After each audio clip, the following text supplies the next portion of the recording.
नमस्कार, पुनश्च एकदा माझ्या यूट्यूब चॅनलमध्ये आपल्या सर्वांचं हार्दिक स्वागत आहे। याच्या अगोदर आपण नवोदय स्वाध्याय क्रमांक 1.3 याच्यातील उदाहरणाचा अभ्यास केलेला आहे। आज आपण नवोदय स्वाध्याय क्रमांक 1.4 याच्यातील उदाहरण सोडून पाहणार आहोत। तर पहा, नवोदय स्वाध्याय क्रमांक 1.4 याच्यामधील पहिलं उदाहरण 1 ते 20 या नैसर्गिक संख्यामध्ये मूळ संख्यांची बेरीज किती, अशा प्रकारचा प्रश्न आहे। तर बघा मित्रांनो, आपल्याला माहित आहे की 1 ते 100 याच्यामध्ये एकूण 25 मूळ संख्या आहेत। 25 मूळ संख्या आहेत।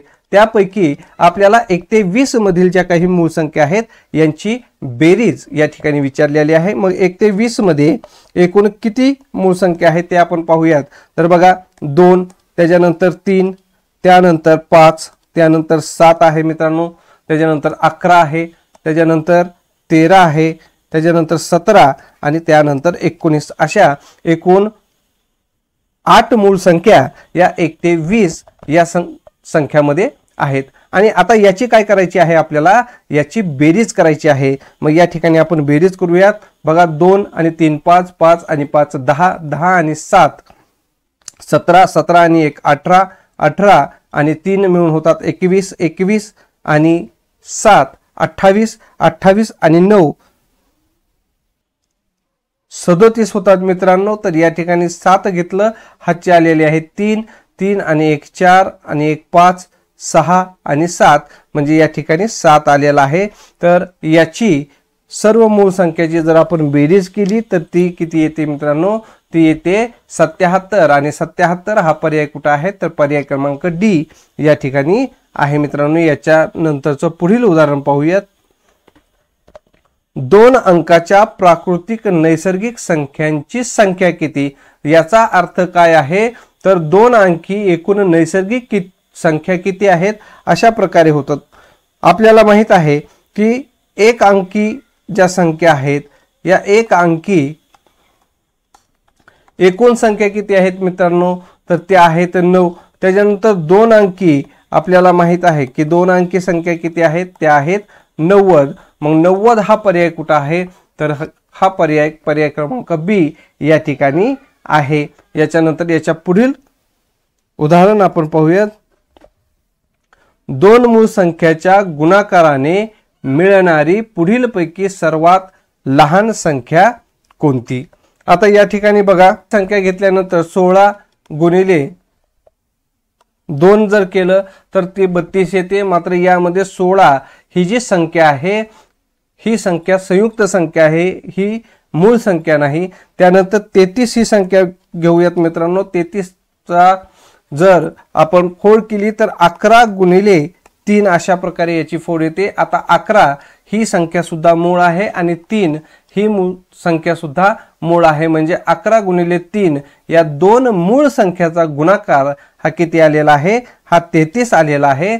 आणि म्हणून या ठिकाणी याचं जे उत्तर असणार आहे हे पर्याय क्रमांक बी हे असणार आहे। याच्यानंतर याच्या पुढील उदाहरण पाहूयात। पहिल्या 4 मूळ संख्यांची बेरीज आहे। बघा, पहिल्या 4 मूळ संख्या म्हणतं, मग पहिल्या 4 मूळ संख्या कोणकोणत्या आहेत, तर त्या आहेत 2, 3, 5 आणि 7 या पहिल्या 4 मूळ संख्या आहेत मित्रांनो। आणि या 4 मूळ संख्यांची बेरीज किती आहे अशा प्रकारचा हा प्रश्न आहे। तर या ठिकाणी बघा, 3 आणि 2 5, 5 आणि 5 10 आणि 7 17। तर या सर्व मूळ संख्यांची बेरीज जी आहे ती किती आलेली आहे, 17 आलेली आहे। आणि 17 हा पर्याय कुठे आहे, तर हा पर्याय क्रमांक डी या ठिकाणी आहे। याच्यानंतर याच्या पुढील उदाहरण आपण पाहूयात। जर 36490 या संख्येतील 6 आणि 9 यांच्या अंकस्थानाची अदलाबदल केली तर येणारी संख्या व मूळ संख्या यांच्यातील फरक किती असेल, अशा प्रकारचा प्रश्न आहे। तर या ठिकाणी ही संख्या आहे 36490 आणि दुसरी जी संख्या मिळणार आहे ती कोणती आहे मित्रांनो, तर ती आहे या ठिकाणी 6च्या ठिकाणी 9 येईल आणि 9च्या ठिकाणी 6 येईल, म्हणजे अंकाची अदलाबदल होणार आहे।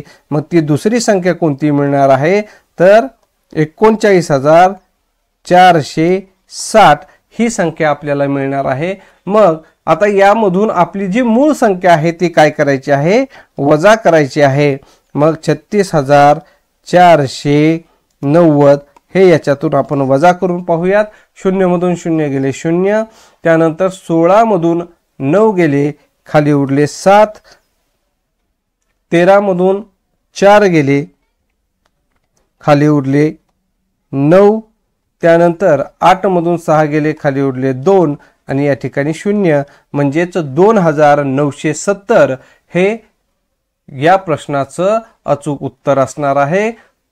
म्हणजे दोन्ही संख्येमधील फरक हा 2970 असणार आहे आणि हा पर्याय कुठे आहे, तर हा पर्याय क्रमांक ए या ठिकाणी आपल्याला दिसत आहे। याच्या पुढील उदाहरण आपण या ठिकाणी पाहूयात। पुढील पैकी कोणती संख्या ही संयुक्त संख्या आहे। आता संयुक्त संख्या म्हणजे काय मित्रांनो, तर बघा संयुक्त संख्या याचा अर्थ ज्या संख्येला एक व तीच संख्या व या दोन संख्या व्यतिरिक्त दुसऱ्याही संख्येने भाग जातो त्याला आपण संयुक्त संख्या म्हणत असतो। मग आता या ठिकाणी बघा 17 ही संख्या आहे, 17ला 1 ने आणि 17 या दोन संख्येनेच भाग जातो मित्रांनो, म्हणजे 17चे विभाजक 1 आणि 17 हे दोनच आहेत। त्याच्यानंतर बघा या ठिकाणी 29 आहे। मग 29 या संख्येचा जर विचार केला तर आपल्याला असं लक्षात येईल की 29 ही संख्या सुद्धा काय होतं, 1 आणि 29 या दोन संख्येनेच विभाज्य आहे। त्यानंतर तिसरी संख्या आपण घेऊयात, 15 आहे।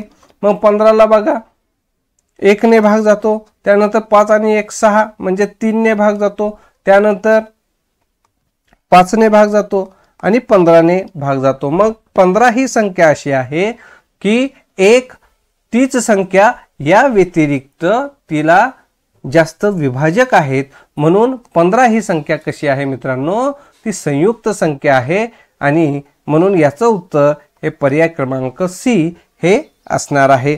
याच्या पुढील उदाहरण आपण या ठिकाणी पाहूयात। बघा मित्रांनो 95024 या अंकाचा वापर करून बनणारी किमान 5 अंकी संख्या आहे। आता किमान याचा अर्थ काय रे, तर किमान संख्या याचा अर्थ आहे लहानात लहान संख्या। कसली संख्या, लहान संख्या मित्रांनो। मग लहान संख्या बनवत असताना आपल्याला माहित आहे की दिलेले जे अंक आहेत या दिलेल्या अंकापैकी आपण काय करत असतो,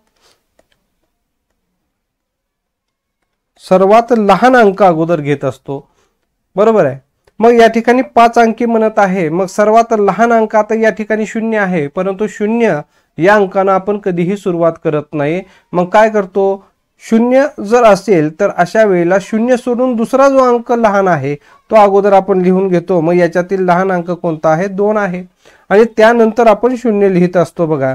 त्याच्यानंतर राहिलेले जे अंक आहेत हे आपण काय करत असतो, चढत्या क्रमाने हे या ठिकाणी आपण लिहितो। मग या ठिकाणी 4 आहे, त्यानंतर या ठिकाणी 5 आहे आणि या ठिकाणी 9 आहे। म्हणजेच याचा अर्थ काय होतो, तर ही जी लहानात लहान संख्या आहे ही कोणती संख्या तयार झालेली आहे, तर ही झालेली आहे 20,459 आणि 20,459 हा पर्याय कुठे आहे, तर हा पर्याय क्रमांक बी या ठिकाणी आहे मित्रांनो।